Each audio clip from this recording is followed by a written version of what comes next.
Welcome to our Saturday Simulcast, joined by Tom Dienhart and Brian Neubert. Want to thank our sponsors, and that sponsor the Union Club Hotel, the 811 Restaurant, and of course the Boiler Up Bar, and of course for Purdue fans coming to West Lafayette for games. Make sure you also check out the renovated Sweet Shop. A lot going on there with respect to new restaurants and opportunities for eateries, etc. So it's a great addition. Just opened here a couple of weeks ago, and I think the reviews early on have been good. I've yet to get over there, but I'm looking forward to doing so, especially in the patio when it gets a little bit warmer out. All right, guys, we'll start with a conversation. Obviously, basketball. This will be it's a Saturday conversation. So the Boilermakers men's team take on Northwestern tomorrow, Sunday at 1 p.m.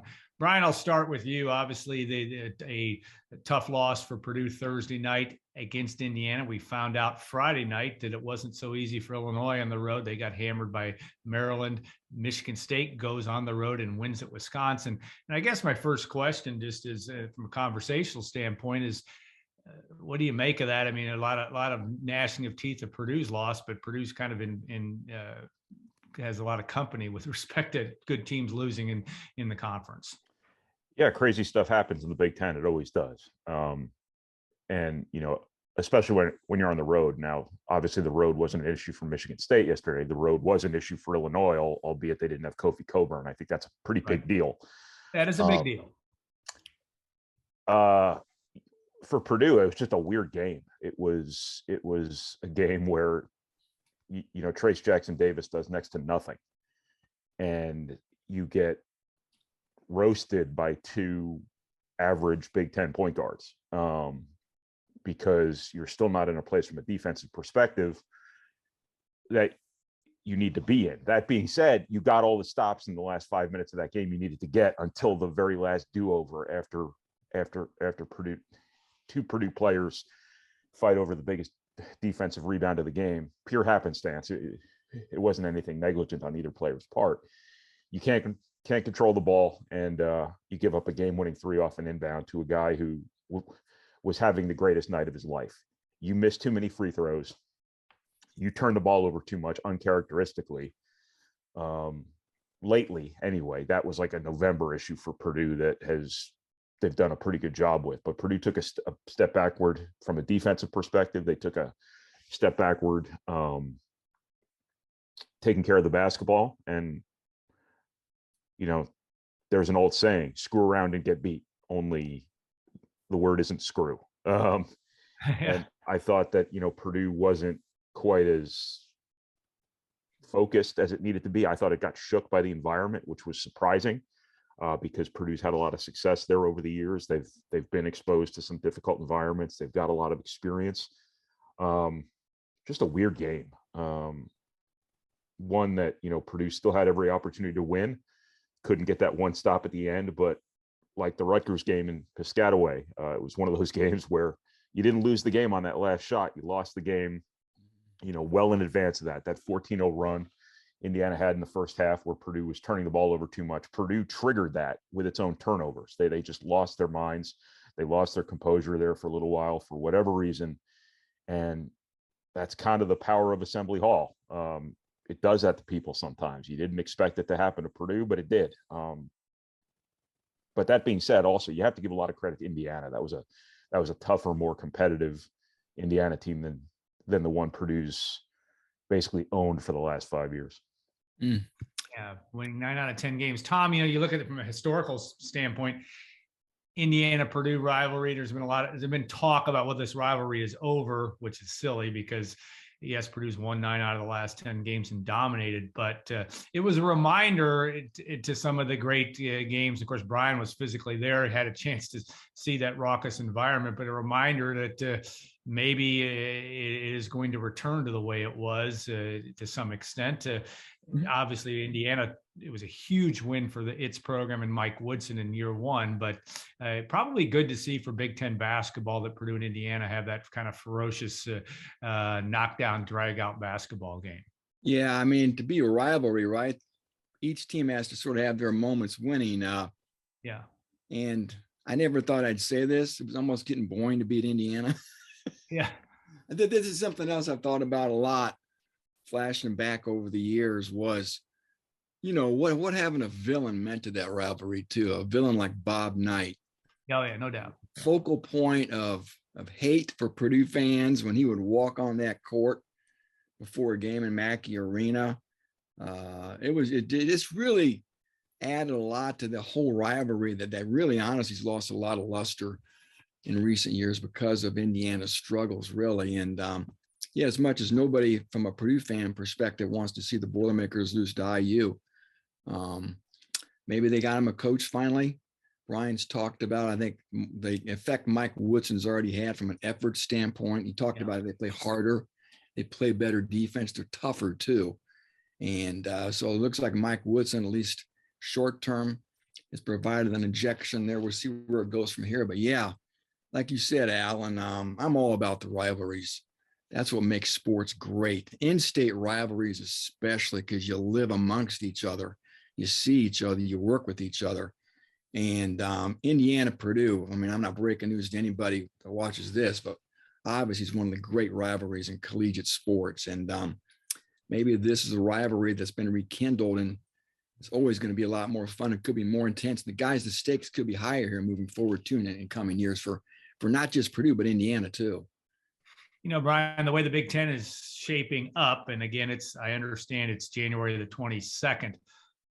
Purdue, Indiana on March the 5th is going to be an interesting game because all of a sudden Indiana is going to be at least for now, is in the crux of the Big Ten race. The Big Ten race tightened up based on last night's results.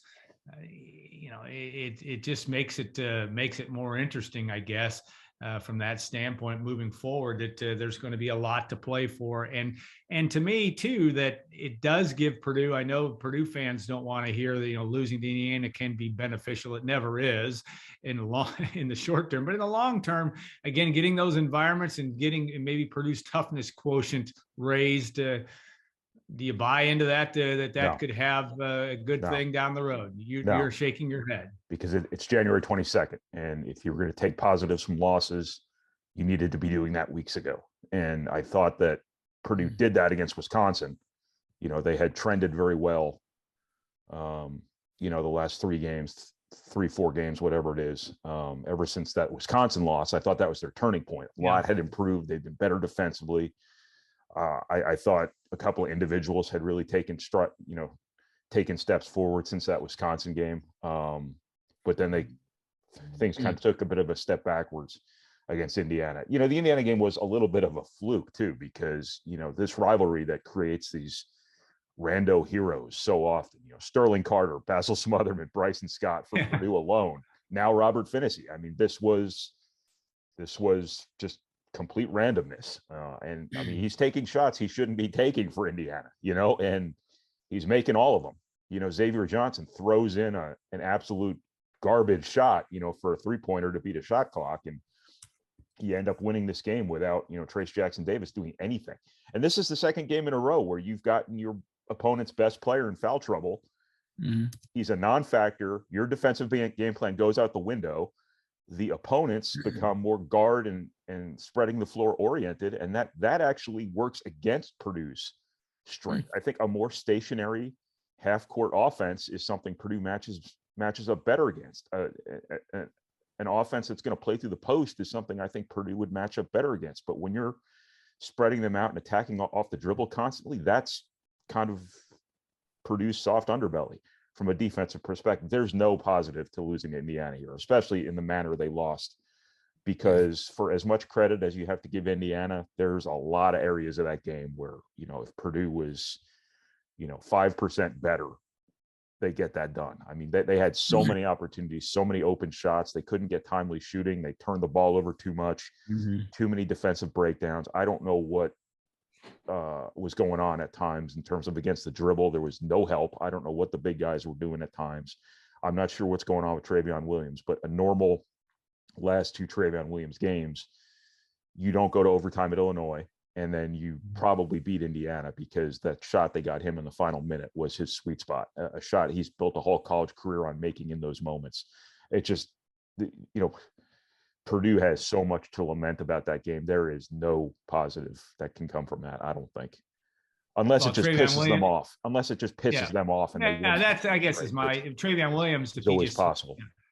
If you just don't airball a 3-foot shot, you win your head by 4 and the game's over. I mean, there's so many scenarios. And I agree with you. I think it's getting past. This is a team that is expected to be in its top 10 ranking or top 5 ranking to get through these types of games. It just didn't happen, and you need to find a way to do it from that standpoint. I mean, I think that's a huge factor, and we know in team sports too, there does come a time where you've got to be tougher, and you've got to find a way to do it. You got to find a way that not go 7 for 17 for the free throw line. Tom, I didn't mean to cut you off. Did you have something? Oh, I mean, again, first of all, my day's made. We got a Sterling Carter reference, so made, man. And you know Scooby Scares back in my day went off against Indiana too, but that's a long time ago. I guess I would have thought losing at Rutgers would have pissed you off. I would have thought losing home to Wisconsin would have done it too. But who knows? I digress. Like Brian said, I know it's still early.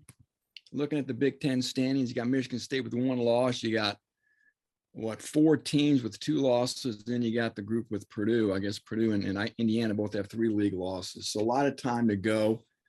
I will say this: a lot of times we focus on the big guys, Williams and Edey. We talk about Ivy, but how about Mason Gillis?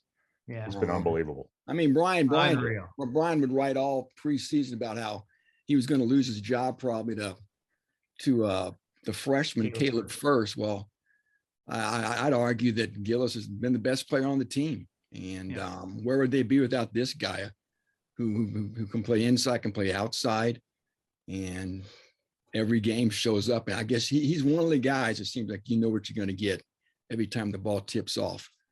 Can't say that about a lot of the players, but Mason Gillis is a guy that I don't think has gotten enough attention for what he's meant to this team. Kind of always working on the periphery, seemingly from a publicity standpoint and a notoriety standpoint. But again, I just wanted to give a shout out to that kid and how he's played this year and the value that he adds to this program. Yeah, he just plays. And, the 1 3 that rimmed out to the one he missed late, I mean, you think everything's going in, and it rarely even hits the rim. They're just dead center. He just makes them. And I agree. He has been in a phenomenal, and he got, as you would expect with some of his off court problems, the Indiana fans got into that. He just kept his cool and played, unlike Jaden Ivey, in that situation where he didn't. And that was something I think that Purdue obviously needs to get past if it's going to be the kind of team it wants to be on the road. And Brian, this week, obviously we talked before, even on Sunday's game against Northwestern, we know Northwestern went up to Michigan State and won. They had opportunities to beat Michigan State at home. This is a team that's dangerous. And on Thursday night, you got another game at Iowa, a team that almost beat you in Mackey Arena. The point being, they're just, from every game from here on in, is just going to be that way. And there may be more losses, but there are definitely going to be more challenges for a team like Purdue. Yeah, there aren't, it sounds like a cliche, so I hate to even articulate it, but there really are no nights where you can take much for granted here in the Big Ten. Yeah. I think that Northwestern's one of those I would have put down a couple of weeks ago as, one of those teams. But, when Pete Nance is good, when Boo Buie is good, when Chase Audige is good, Ryan Young does some positive things every now and then. I think that you got to be on guard. You can't play bad against these guys. I mean, you can probably just play okay and win, but you can't play bad, because if you do, they will beat you. They beat Michigan State at Michigan State, obviously. Purdue, I thought, had done a really good job, after that Wisconsin game, being up for every opponent that came after. And I don't want to say they weren't up for Indiana, because they started that game really well. The first 3, 4, 5 minutes of that game, they were great. 16-8. It was, the game should have been in hand at that point. But go ahead. It was right around the time. It was right around, I think, the 11-minute mark where they started turning the ball over. Travion Williams had a bunch of turnovers in a short period of time.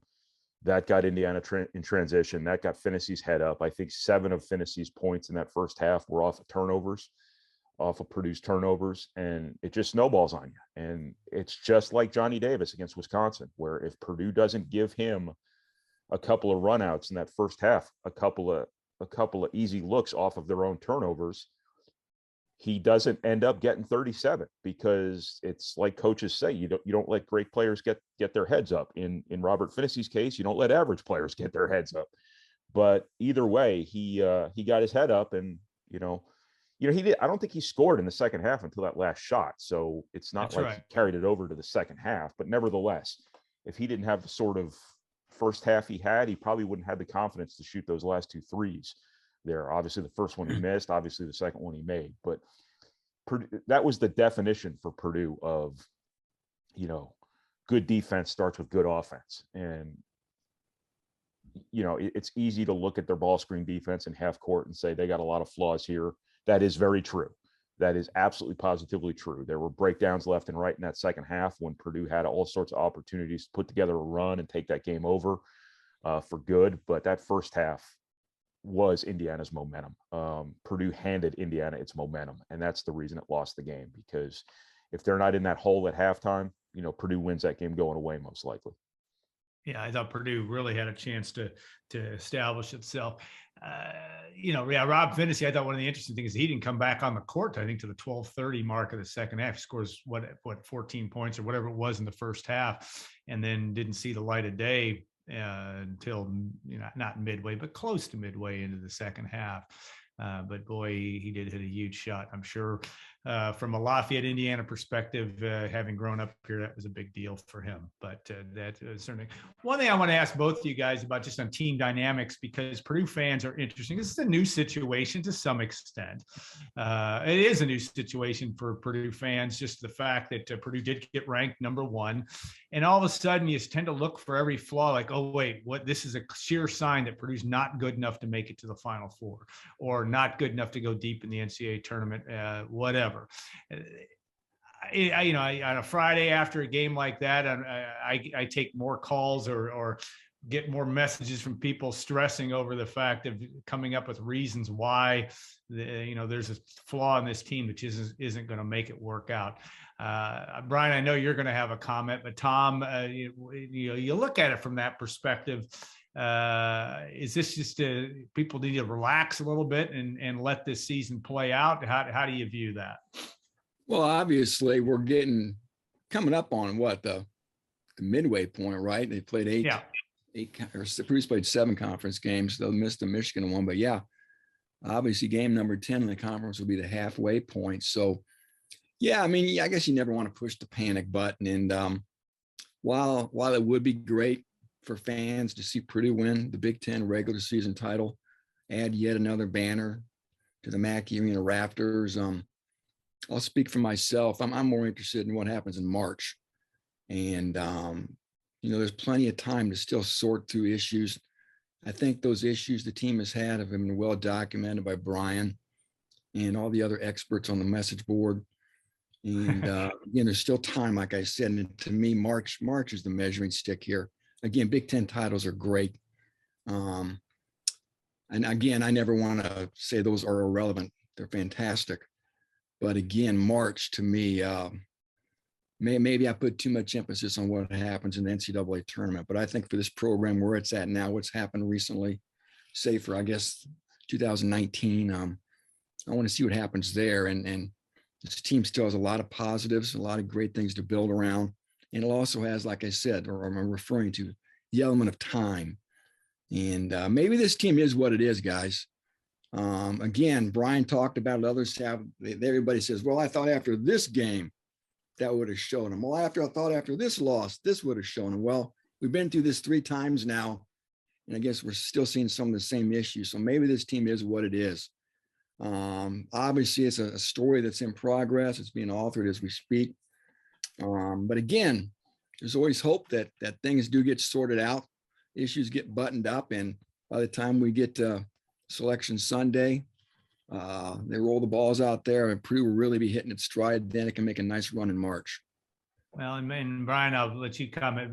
Mike DeCourcy yesterday on Gold and Black Live on Friday's show, talked about things that Brian's written about as well. And that is, Matt Painter has a way of figuring things out. This team will have to figure out a little bit how to continue to incorporate Jaden Ivey in that offense, and the way I thought he had some interesting comments about his way he penetrates and how the rest of the team needs to kind of continue to evolve there.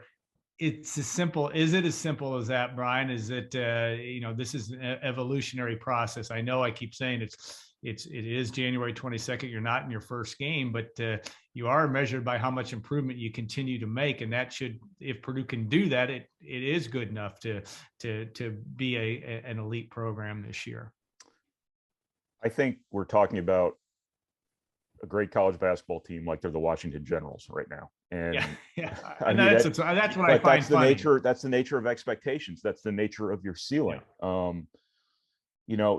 The psychology of the Purdue basketball fan has always been an interesting topic for me, because this place is so Final Four hungry that everything that happens before March that is very oftentimes completely irrelevant to what will happen in March. Everything that happens becomes a referendum on what will happen in March. Oh, we're never going to go to the Final Four because we were 7 of 17 at the foul line in Indiana. We're never going to go to the Final Four because they let a 19-point lead slip away against Iowa and, had to fight to win at the end. March is different. March is almost a whole different season. It is random. It is matchup dependent. And the game changes entirely when you get out of Big Ten play, because the style of basketball changes, the level of coaching and preparation and familiarity change. Raw talent very often, comes to the forefront much more. This could be a better Purdue team in the NCAA tournament than they are in the Big Ten season. I've said that for weeks now, is that this could be a better general college basketball team than it is a Big Ten basketball team, just because the things that win in Big Ten play aren't necessarily the same thing as what often wins in the NCAA tournament. They're similar, but it's a different style of basketball. And Purdue went unbeaten in non-conference play. The only game they really played badly was the NC State game, and they still won that. I think that stuff that happens in the middle of January, there's a certain measure of apples and oranges when it comes to what will happen in March. Purdue's got to be healthy. Purdue's got to keep building up to that. They have to be the best version of themselves at that time. But everything before that is a process. You'd love to win a Big Ten championship this year with the team you have. I think it would be a disappointment if you didn't. But I think everything, if you're focused solely on the NCAA tournament, everything's a process up until then. And the stuff that happens prior to the NCAA tournament is merely part of that process. And I think Purdue fans tend to view everything that happens before March as a reflection of what will happen in March, when in reality, these are long seasons and nobody has any idea at this point what things will look like in a month and a half here. And I think Brian, did you think this team's better equipped to excel in the Big Ten or in March? March, without question. March, without question. Well, because you have that guy now. Mm-hmm. People nitpick Jaden Ivey like crazy because that comes with the territory when you're elite. That dude is absolutely freaking special. I mean, Purdue may never ever see another Jaden Ivey in this program. He is special, and he's had to be better defensively. I write about that a lot because that's the nature of his gravity on this team. But he is special. And he's the sort of guy that when you get to March, look out. The reality too is you still have those two big guys who nobody in these other conferences has seen before. You do have some defensive vulnerabilities here in terms of teams that can spread you out, same as you did last year. But good luck to people in March trying to stop this offense too.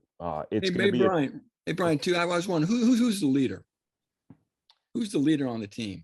I guess it depends on your definition of leadership. I think if you're talking about like being vocal and stuff. I think Mason Gillis has come a long way. I think the seniors are okay. I don't know if that's necessarily their comfort zone. I think Stefanovic does a good job leading by example. I think Ivy's will and Ivy's work ethic are big deals for this team. So that there's not a singular guy who's the alpha dog.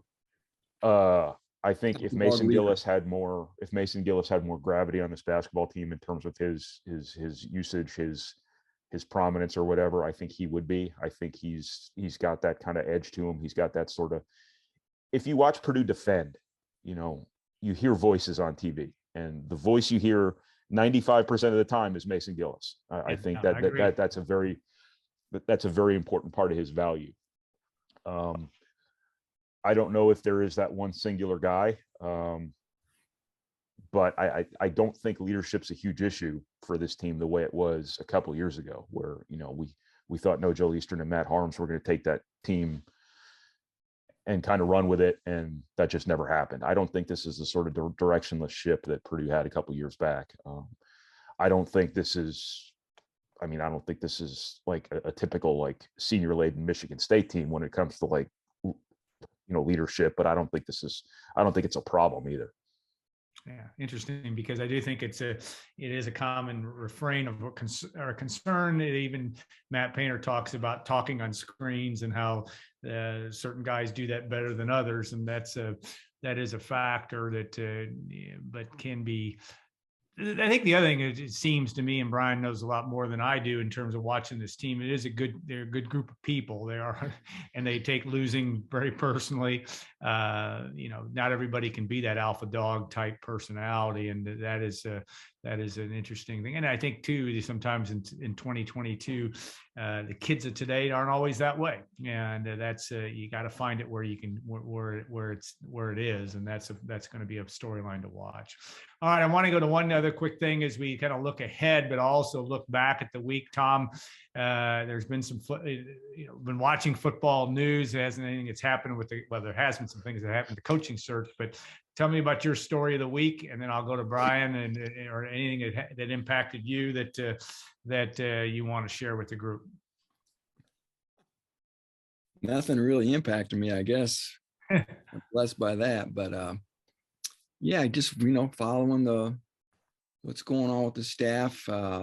Again, 4 openings. We saw James Adams, the cornerbacks coach, recently leave. That was expected to Wake Forest following Brad Lambert, who left the week before. So you have 2 spots on offense that are open, 2 spots on defense. And just some speculation, conjecture, what could happen there. They're still out recruiting right now. I know Jeff Brom is talking to people, and I know he's going to be methodical. And I think defensively, losing your play caller, a guy like Brad Lambert, was well liked, very respected, good at what he does.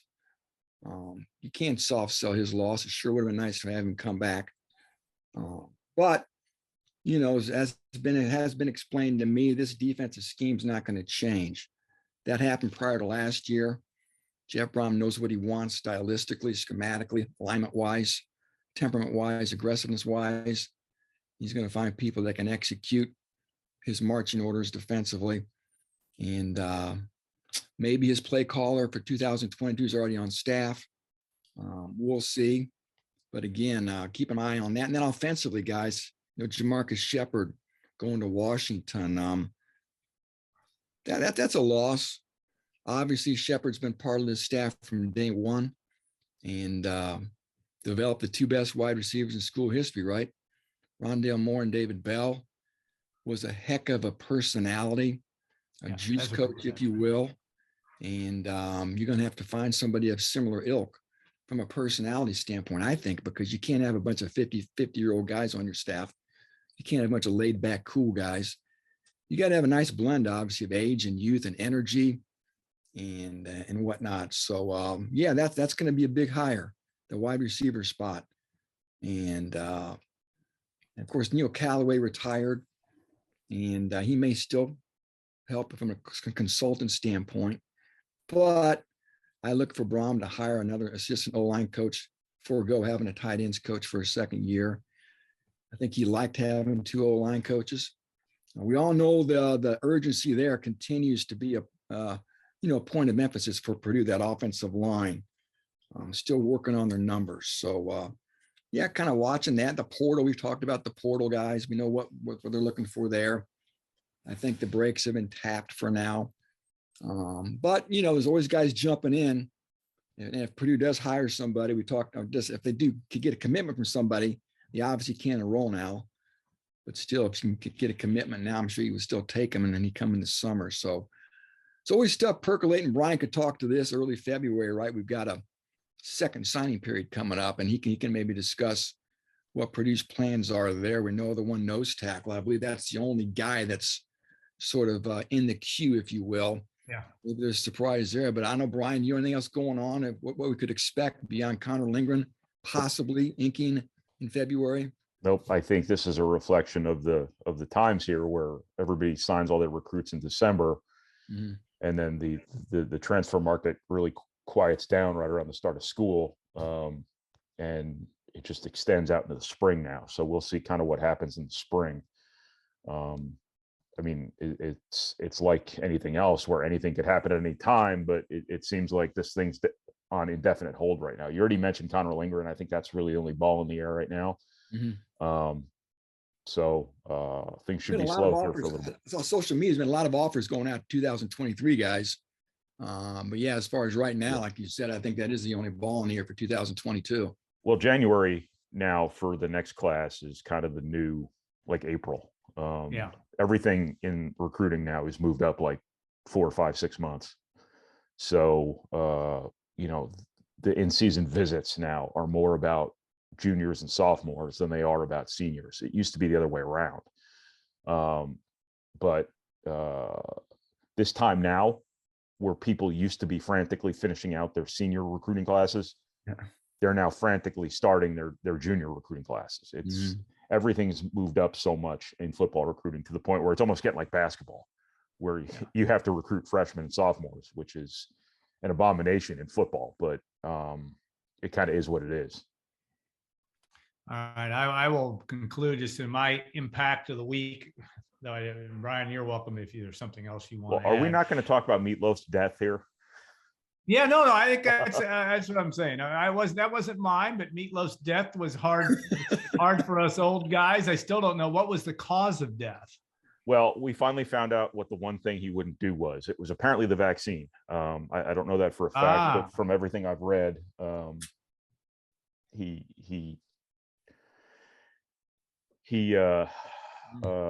Meatloaf wasn't on board with that, and he might have gotten the old COVID 19er, and it did the old meat man in potentially. I don't want to spread rumors, but that's what all indications Meatloaf, are. I mean, that was my senior year in high school, so that hit me. That was an anthem of 1977 and 78. Yeah, one of those tuxedos, Alan, with the ruffles and stuff. Oh God, you see my prom picture is so embarrassing. The handkerchief too.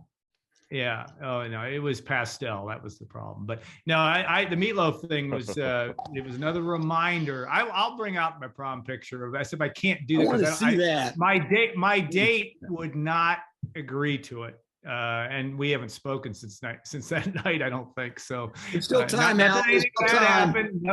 Nothing bad happened, but she's a fine. Is she a Facebook friend? No, she's not. And she's a fine individual. That part I know, but and went on to do far bigger things than I ever did. But but Meatloaf is that album 77. Of course, he had another one later. Louis Anderson. Yeah, and Louis Anderson also. That's right, passed away. I had a friend in college who did an unbelievable Louis Anderson impression. Really? It's what I thought about every time I heard Louis Anderson's name, and now that he's no longer with us too, it's sad. It is sad. It's great. All right, I'm going to stay. Life is fragile. But yes, it is. And I will say my impact of the week was just one of the interviews I was able to do yesterday. And a guy that Brian Neubert knows well and Tom has met, Craig Terrell, one of my favorite people, the former Purdue football player that was a damn good one too. I started 4 years from 2000 to 2003, all Big Ten level player, and played with the Seattle Seahawks. And we had him on Gold and Black Live yesterday. Not only did his grandfather pass away last night at age 96, not that he knew that when I interviewed him, but Craig is just the ultimate in reflection and just kind of just a good dude. I love the fact that he's a music guy and that he's got 3 daughters that he has to try to wrestle with, so to speak. He's kind of a stay-at-home dad now. But Craig is just very kind of a soft-spoken, but just an insightful dude. And we got to talk a little bit of Bruce Springsteen and music, which is always one of my favorite things. I know it's one of Brian's. And he's just one of those guys that we were lucky. He's a former Gold and Black intern. He went through a very difficult time that he never spoke about, at least to us, at least to me, when his father passed away of cancer during his college days. But he is a guy that he is living a good life, and very, very impressed. And one of those interviews that you have a chance to watch it, great. It's not, I'm not saying it's the world's greatest interview, at least from the interviewer's standpoint, but it is. He is just a good guy and made me feel better after having that opportunity to talk to him. So on that note, he is just a great guy. One of the all-time greats. Yeah, he is. And there's just something about him that, he's a tough-minded defensive lineman. He's kind of soft-spoken, kind of chills out, doesn't take, we talked about the Purdue-Indiana game and how difficult that was for Purdue fans, the basketball game, but he kind of has a good way of putting that into perspective too. So we'll hear more from Craig, I'm sure, down the road, as he is a friend of the show, so to speak. All right, guys, we're going to put a wrap on. Hey, Brian, just real quick on notable passings. I saw this morning, you're a Metro New York guy, the passing of Clark Gillies. You don't know who Clark Gillis is? I don't know who Clark Gillis is. Okay, just forget it. The name sounds vaguely familiar, but he was one of the stalwarts on those 4 Stanley Cup teams for the Islanders. Mike Boss. That was Dennis Potvin. Would he have been on the Brian Trottier teams? Yeah, on all those teams, they won 4 Stanley Cups in a row. Yeah, Mike Bossy, Dennis Potvin. That was Billy Smith. That was right at the front end. I kind of got into hockey in the mid '80s. Okay, so that was probably a little bit ahead of my time. Kelly, you were a New Jersey Devil guy, though, right? Yeah, but they played the Islanders left and right. So I went to any number of Devils Islanders games. But my early Islanders memories are Pat LaFontaine. Brian Trottier was on some of those teams. Kelly Rudy was the goalie. Who was the one good winger they had on those teams? I think Bossy was done by the time I got. They won all those Stanley Cups in a row, right? Did they win 3 or 4 in a row? In the 70s, right? Or early 80s, one or the other. 80 to 83, they won 4 in a row. I got on the Devils train right after they moved in from Colorado. And they won, and the Devils won the Stanley Cup what year? Well, funny story. I had tickets to the game where they won the Stanley Cup, but you know where I was? I was in West Lafayette, Indiana on my day on campus to Purdue because I was so eager to go to college. I never bothered to visit Purdue before I decided to come here. So I kind of backed myself in a corner. So my dad and I had to come out here. My mom got to go to the game and watch them raise the cup. And I will never forgive Purdue University for that, even though it was 100% Purdue's fault. 100% my fault. As soon as I left New Jersey, everybody started winning. The Yankees started winning World Series. The Devils won Stanley Cups. The Jets actually got to the AFC title game one year. Crazy. I was clearly the jinx. Stay away, Brian. Stay away. Well, I have stayed away for 25 years now. It's good. Now look at the Jets. Yeah, it's good when we get into hockey talk because I'm the only one that I think worked professionally in hockey, and I know by far the least of the three of us in the sport. But it is there's some great memories and some great teams, and I do remember because I think the Islanders were the first team in pro sports history to come from a 3-0 deficit to win a best of 7 too. And that's happened a few times since, obviously, but again, So some we've great taken memories. it from Sterling Carter to Clark Gillies and a little bit of meatloaf. How about that? Yeah, there you go. We got it all. All right, guys. I want to thank something thank for both everyone of you. here. I know that's what we're trying to. We're a full service operation. Thank you both. I want to thank the Union Club Hotel, the 811 Restaurant, Boiler Up Bar. We'll be back next week. Lord willing, as they say, we'll be talking. Obviously, there'll be a lot to talk about after the men's men go to Iowa, as well as its game against Northwestern. Any idea? One last question to keep dragging this on. No talk about the Michigan date for that redo yet. Anything from that? It's going to happen next month. They're going to have to move at least one other game. I think it'll be early in the month, but it's not been set yet. And there's probably some moving parts there too, because they got to fit in Michigan State for Michigan as well. But everything I understand is it's a go. They're going to do it. They've got the date. I can't say for certain when it is, and but it's all set. They just have to make sure that it all works, and obviously nobody else gets COVID. It's possible. It's always possible too. Always possible too nowadays. Like Penn State just had a game, messed up, and it's possible too that other situations could pop up and throw the whole thing back into the mixer. But as of right now, I think it's going to be early February. All right. So now we're going to sign off, but thank you all for watching and listening. And we will look forward to next week and a busy week on the site as well. So have a great rest of your weekend, everybody. Thanks to the Union Club Hotel for its sponsorship. And we'll see you next week on our Saturday conversation.